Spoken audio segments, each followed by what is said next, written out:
வணக்கம் மக்களே! இன்னைக்கு நம்ம மார்க்கெட்ல சிறப்பான சம்பவம் ஏற்பட்டுட்டு இருக்கு. அடிச்சு நொறுக்கிட்டு இருக்காங்க. நிஃப்டி, பேங்க் நிஃப்டி அப்டின்ட்டு எல்லா பக்கமுமே இன்னைக்கு நல்ல ஒரு செல்லிங் பிரஷர். அதுவும் குறிப்பா எங்க பெரிய பிரஷர் இருக்கு. வழக்கம் போல ஐடி செக்டார் தான். ஸோ இப்போதைக்கு கரடிகளுக்கு பிடித்தமான ஒரு பங்குகளா ஐடி பங்குகள் பார்த்தீங்கன்னா அமைஞ்சிருக்கு. ஸோ நம்ம நாடுன்னு இல்லாம உலகம் ஃபுல்லா ஐடி பங்குகள புடிச்சு கடிச்சு வச்சுட்டு இருக்கு இந்த கரடிகள். ஸோ பார்ப்போம் இதுக்கு எப்ப நல்ல காலம் வரும்ன்ட்டு. ஸோ ஐடியோட ப்ரெஷர்னால இன்னைக்கு நிஃப்டி 50யும் பெரிய அளவுக்கான ஒரு செல் ஆஃப் இப்போ வரைக்கும் ஃபேஸ் பண்ணிட்டு இருக்கு. கரண்ட்டா 320 பாயிண்ட்ஸ் வரைக்கான இறக்கம் நிஃப்டி 50ல ஏற்பட்டிருக்கு. மார்க்கெட் ஓப்பன் ஆனதுலேருந்து இப்போ வரைக்கும் பார்த்தீங்கன்னா, ஒன் சைடடா தான் போயிட்டு இருக்கு. துளி கூட ரெக்கவர் பார்த்தீங்கன்னா, இன்னைக்கு ஏற்பட மாட்டேங்குது. பார்ப்போம் வழக்கம் போல 2 மணிக்கு மேல ஏதாச்சும் ஒரு மாற்றம் நம்ம மார்க்கெட்ல ஒரு ரெக்கவரி ஏற்படுதான்ட்டு வெயிட் பண்ணி வந்து பார்ப்போம். பட் ஐடி செக்டார்ல பெருசா எந்த ஒரு ரெக்கவரும் வராதுன்னு நான் நினைக்கிறேன். ஏன்னா நேத்து நம்ம யுஎஸ் மார்க்கெட்லயே அதுதான் ஏற்பட்டிருந்தது. ஸோ யுஎஸ் மார்க்கெட்ல அசென்ச்சர் பார்த்தீங்கன்னா, கிட்டத்தட்ட 6% வரைக்கான ஒரு இறக்கத்த டெலிவர் பண்ணியிருந்தது. ஸோ அப்பவே நமக்கு தெரிஞ்சு போச்சு இன்னைக்கு ஐடி செக்டார அடிச்சு மங்களம் பாடிருவாங்கன்ட்டு. அதே மாரி பார்த்தீங்கன்னா, இன்னைக்கு டேல ஐடி செக்டார் பங்குகள் மங்களம் பாடிட்டு இருக்கு. ஸோ $201 கிட்ட வந்து க்ளோஸ் ஆயிருக்கு. ஸோ அசென்ச்சர் நீங்க என்ன பண்றீங்க அப்படின்ட்டு கேள்வி நண்பர்கள் கிட்ட இருக்கும். ஸோ அசென்ச்சர் பார்த்தீங்கன்னா, நான் இன்னும் பெருசா வந்து நெக்ஸ்ட் அடுத்த அக்யூமுலேஷன் எதுவும் பண்ணாம இருக்கேன். ஏன்னா, இடையில பார்த்தீங்கன்னா, நமக்கு ஸ்டெல்லன்டீஸ்ல எனக்கு ஆப்பர்ச்சுனிட்டி ஏற்பட்டது. அத வந்து ஃபோக்கஸ் பண்ண வேண்டிய நிலைமை. அதுபோக மைக்ரோசாஃப்ட்ல அக்யூமுலேட் பண்றதுக்கான ஒரு சான்ஸ் ஏற்பட்டிருக்கு. அத ஒரு பக்கம் பார்த்துட்டு இருக்கேன். இன்னொரு பக்கம் பார்த்தீங்கன்னா, நம்ம நோவா அவன் வேற பார்த்தீங்கன்னா, குட்டிக்காரன அடிச்சு கீழ விழுந்துட்டு இருக்கான். ஸோ எல்லாமே பார்த்தீங்கன்னா, எக்ஸலன்ட்டான ஒரு செல் ஆஃப்ப குடுத்துட்டு இருக்கு. மைக்ரோசாஃப்ட்ல அந்த அளவுக்கு பெரிய செல் ஆஃப் இல்ல. பட் அது நான் எக்ஸ்பெக்ட் பண்ண இடத்துக்கு வந்தாச்சு. அதனால ஸ்லோவா பார்த்தீங்கன்னா, அக்யூமுலேஷன் வந்து மைக்ரோசாஃப்ட்ல நடந்துட்டு இருக்கு. ஸோ இன்னொரு பக்கம் ஸ்டெல்லன்டிஸ் மைக்ரோசாஃப்ட்ட வாங்க வச்சிருந்த பெரிய அளவுக்கான தொகையும் பார்த்தீங்கன்னா, ஸ்டெல்லன்டிஸ்ல போட்டாச்சு. ஸோ இடையில ரீசென்ட்டா ஆட் பண்ண அமௌண்ட் நோவோ நார்டிஸ்க்கு போயிருச்சு. ஸோ இன்னும் கொஞ்சோண்டு அமௌண்ட் இருக்கு. திரும்ப ஆட் பண்ணணும். சேலரி வந்ததுக்கப்புறம் தான் ஆட் பண்ண முடியும். யுஎஸ் மார்க்கெட்ல பார்ட்டிசிபேட் பண்ண. ஸோ எப்படியும் இந்த வீக் எண்டுல பார்த்தீங்கன்னா, சேலரி வந்துரும். மந்த் முடியறதுக்குள்ள. வந்ததுக்கப்புறம் தான் ஆட் பண்ணணும். ஸோ லிக்விட் ஃபண்ட் எடுத்து போடலாம். ஆனா, லிக்விட் ஃபண்ட் சேஃப்டிக்கு இருக்கட்டும். ஸோ லிக்விட் ஃபண்ட இப்போதைக்கு டச் பண்ண வேண்டாம் அப்படின்னு தான் நான் வந்து பொறுமையா இருக்கேன். ஏன்னா, மேபி ஃபியூச்சர்ல ஏதாச்சும் இன்னும் பெரிய ஒரு சம்பவம் ஏற்படுது. பங்கு இன்னும் நினைச்சத விட அட்ராக்டிவா மாறுது அப்படிங்கிற பட்சத்துல, அந்த டைம்ல லிக்விட் ஃபண்டோட உதவி ரொம்ப தேவைப்படும். ஸோ அதனால இப்போதைக்கு நம்ம பொறுமையா இருப்போம். வரக்கூடிய சம்பளத்துல இருந்தே நம்ம தொடர்ந்து முதலீடு பண்ண ட்ரை பண்ணுவோம். இன்கேஸ் வந்து திரும்ப ஒரு பெரிய சம்பவம் ஏற்படுது அப்படிங்கிற பட்சத்துல, லிக்விட் ஃபண்ட்ல இருந்து கொஞ்சம் கொஞ்சமா எடுத்து கூட நம்ம போடுறதுக்கு ட்ரை பண்ணிக்கலாம். ஸோ பொறுத்திருந்து பொறுமையாவே வந்து போவோம். ஸோ நேத்து ஐபிஎம்ம போட்டு அடிச்சு நிமித்தியிருக்காங்க. ஐபிஎம் ஒரு 13% வரைக்கான சரிவு. என்ன காரணம் அப்படின்னு பார்த்தா, இந்த ஆந்த்ரோபிக் தான். ஸோ எவ்வளவோ இருக்கு. இந்த ChatGPT, OpenAI எல்லாம் வந்தபோது கூட இந்த அளவுக்கு பிரஷர் இல்ல. ஆனா OpenAI எத பற்றியும் பெருசா பேச மாட்டேங்கிறாங்க. இப்போதைக்கு பெருசா பேசப்படக்கூடிய ஒரு நிறுவனம் இந்த ஆந்த்ரோபிக்கா தான் வந்து இருக்கு. சைலன்ட்டா சம்பவம் பண்ணிட்டு இருக்கு. தொடர்ந்து இந்த பங்க பற்றியான பேச்சு தான் உலகம் ஃபுல்லா இருந்துட்டு வந்துட்டு இருக்கு. இந்த பங்கு டெய்லி ஏதாச்சும் ஒரு அனௌன்ஸ்மெண்ட்ட குடுக்குறாங்க. ஒவ்வொரு பங்கும் அதாவது இந்த ஐடி ரிலேட்டட் பங்கு, டெக்னாலஜி ரிலேட்டட் பங்கு எல்லாத்தையும் போட்டு அடிச்சு நிமித்திட்டு இருக்கு. இந்த பங்கோட அதாவது இந்த ஆந்த்ரோபிக்கோட அப்டேட்னால. ஸோ இது எவ்வளோ நாட்களுக்கு நிலைக்கும்ன்ட்டு தெரியல. என்னால இந்த அப்டேட் எல்லாம் பார்த்தீங்கன்னா, என்னால நம்பவும் வந்து முடியல. ஓவர் ஹைப் பார்த்தீங்கன்னா, இந்த ஆந்த்ரோபிக்கு குடுக்குறாங்க அப்படின்னு நான் நினைக்கிறேன். சைடு கேப்ல இவனுங்க ஏதோ ஒரு பெரிய பிளான் வந்து பண்ணியிருக்கானுங்க போல. ஸோ இப்போ ஒரு பக்கம் வந்து இப்படி ஆந்த்ரோபிக் இப்படி பண்ணுது, அப்படி பண்ணுதுன்னு சொல்லி மற்ற பங்குகள அடிச்சு இறக்கிட்டு இருக்காங்க. ஆந்த்ரோபிக் பார்த்தீங்கன்னா, இன்னொரு பக்கம் சைலன்ட்டா பங்குகள வந்து வித்துட்டு இருக்காங்க. இப்ப 2வது ஒரு பெரிய அளவுக்கு ஒரு 54,000 கோடி மதிப்பிலான பங்குகள விக்கிறதா ஒரு அப்டேட் பார்த்தீங்கன்னா, நமக்கு கிடைச்சிருக்கு. ஸோ எம்ப்ளாயீஸ் பார்த்தீங்கன்னா, அவங்களுடைய பங்குகள வந்து கேஷா மாத்திக்கலாம். கேஷா இது பண்ணிறலாம், வித்தரலாம் அப்படிங்கிற மாரி ஒரு செய்தி வந்து வந்திருக்கு. ஸோ ஆல்ரெடி பார்த்தீங்கன்னா, இவங்க இதுக்கு முன்னாடி தான் லேட்டஸ்ட்டா ஒரு ரவுண்ட் ஃபண்டிங்க வந்து முடிச்சாங்க. இப்போ அடுத்த கட்ட ஃபண்டிங்குள்ளயும் பார்த்தீங்கன்னா, ஆந்த்ரோபிக் வந்து இறங்கிட்டு இருக்காங்க. ஸோ சைலன்ட்டா இவன் ஒரு பக்கம் நல்லா ஹைப் ஏத்தி பங்குகள் பார்த்தீங்கன்னா, வித்துட்டு வெளிய வந்துட்டு இருக்கான். ஸோ ரொம்ப வந்து நம்ம கேர்ஃபுல்லா இருக்கணும். இவனுங்க இவனுங்க சொல்றது எல்லாத்தையும் வந்து நம்ம நம்பிட்டு இருக்கக்கூடாது. அதனால ரொம்ப வந்து எச்சரிக்கையா இருப்போம். ஸோ என்ன நடக்குதுங்கிறத தொடர்ந்து வெயிட் பண்ணி பார்ப்போம். பட் இப்போதைக்கு பெரிய அளவுக்கான ஒரு போதாத காலம் பார்த்தீங்கன்னா, ஐடி பங்குகள்ல ஏற்பட்டிருக்கு. ஸோ பலரும் வந்து கேட்டாங்க, "என்ன ப்ரோ HCL எல்லாம் இறங்கவே மாட்டேங்குது" அப்படின்ட்டு. இன்னைக்கு சேர்த்து வச்சு செஞ்சுட்டாங்க. HCL Tech 6% வரைக்கான ஒரு இறக்கத்த இப்போ வரைக்கும் வந்து டெலிவர் பண்ணிட்டு இருக்கு.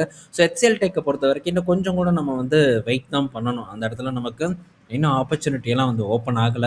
ஸோ கொஞ்சம் வந்து நம்ம பொறுமையா இருப்போம். கிட்டத்தட்ட ஒரு 1800, 1900 கிட்ட இருந்து இப்போ இந்த பங்கு 1300 கிட்ட வந்து ட்ரேட் ஆயிட்டு இருக்கு. ஸோ வெயிட் பண்ணுவோம் HCL Techஅ பொறுத்தவரைக்கும். இதே இன்ஃபோசிஸ் பார்த்தீங்கன்னா, இன்னைக்கு டேல சூப்பரான ஒரு சரிவை பார்த்தீங்கன்னா டெலிவர் பண்ணிட்டு வந்துட்டு இருக்கு. ஸோ இன்ஃபோசிஸ் பார்க்கும்போது ரூ. 1268 கிட்ட இருக்கு. நான் எப்ப தெரியுமா இந்த இன்ஃபோசிஸ்ல பார்ட்டிசிபேட் பண்ணுவேன். ஒரு 1200 கிட்ட வந்ததுன்னா, இன்ஃபோசிஸ்ல வந்து பார்ட்டிசிபேட் பண்ணுவேன். ஸோ ஒலிவு எதுக்கு போய் சும்மா மறைச்சிட்டு நான் பிரைஸ் வரும்போது சொல்லிட்டு அப்படின்னு தான் இப்பவே வந்து சொல்றேன். ஏன்னா அது கரெக்ட்டா இருக்கும். அக்யூமுலேட் பண்றதுக்கு ஆரம்பிச்சா. ஸோ இந்த பங்கு நான் இதுக்கு முன்னாடி 1300 ஏன்னா பலரும் பார்த்தீங்கன்னா 1400லயே வந்து என்டர் ஆக ஆரம்பிச்சாங்க. பட் 1300 ஒரு நல்ல இடமா இருந்தது அக்யூமுலேட் பண்ண ஸ்டார்ட் பண்றதுக்கு. அப்பவும் நான் சொன்னேன், நான் வந்து அந்த டைம்ல அக்யூமுலேட் பண்ண மாட்டேன். நான் இன்னும் வந்து வெயிட் பண்ணுவேன் அப்படின்ட்டு. ஸோ ஸ்டில் பார்த்தீங்கன்னா இன்ஃபோசிஸ்ல நான் வெயிட் பண்ணிட்டு தான் இருக்கேன்.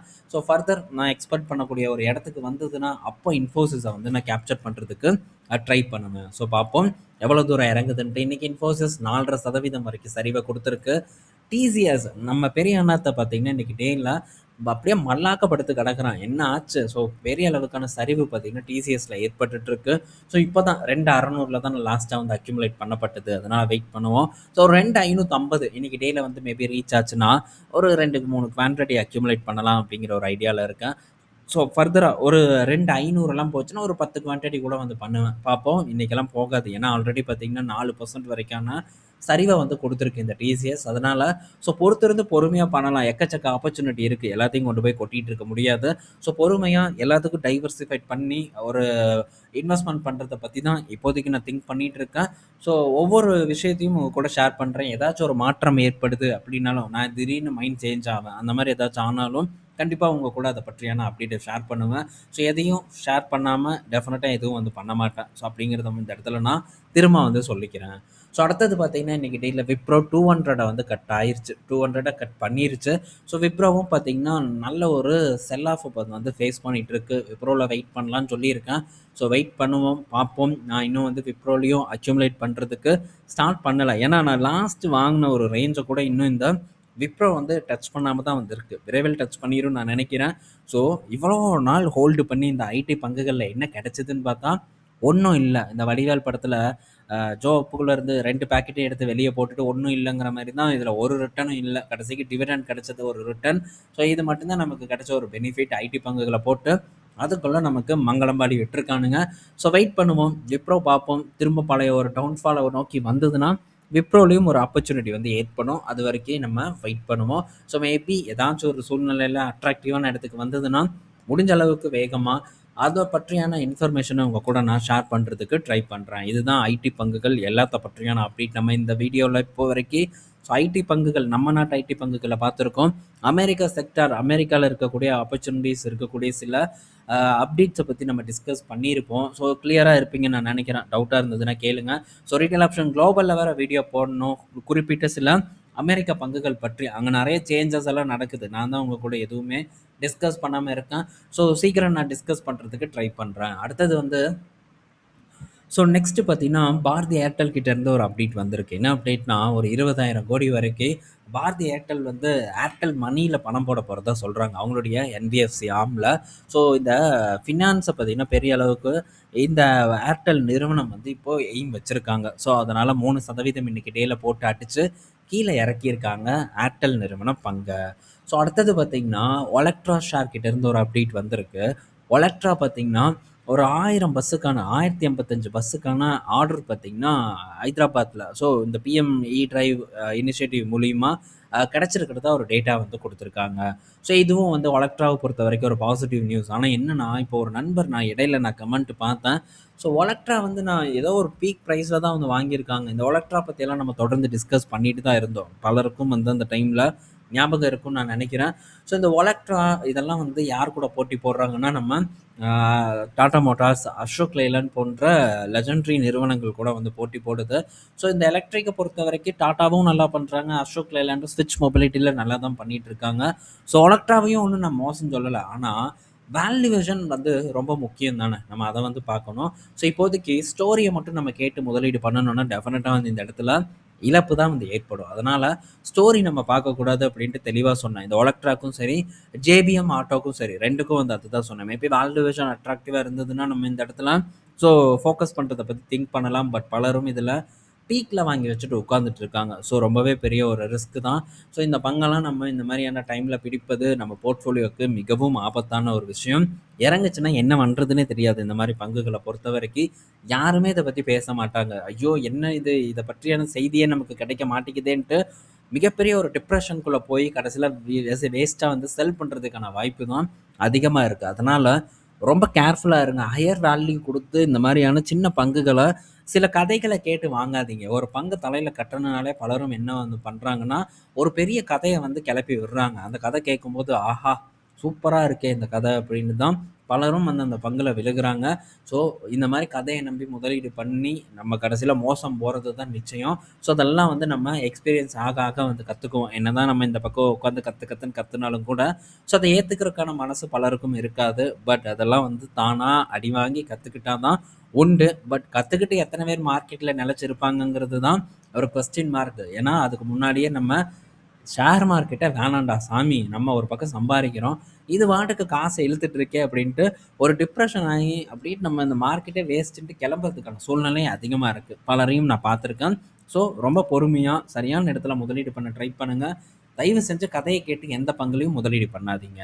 ஸோ இந்த வீடியோல நம்ம பல இன்ஃபர்மேஷன் பத்தி டிஸ்கஸ் பண்ணியிருப்போம். பயனுள்ளதா இருக்கும்னு நான் நினைக்கிறேன். ஈவினிங் நம்ம இன்னொரு ஒரு வீடியோல மீட் பண்ணுவோம். பாய் மக்களே!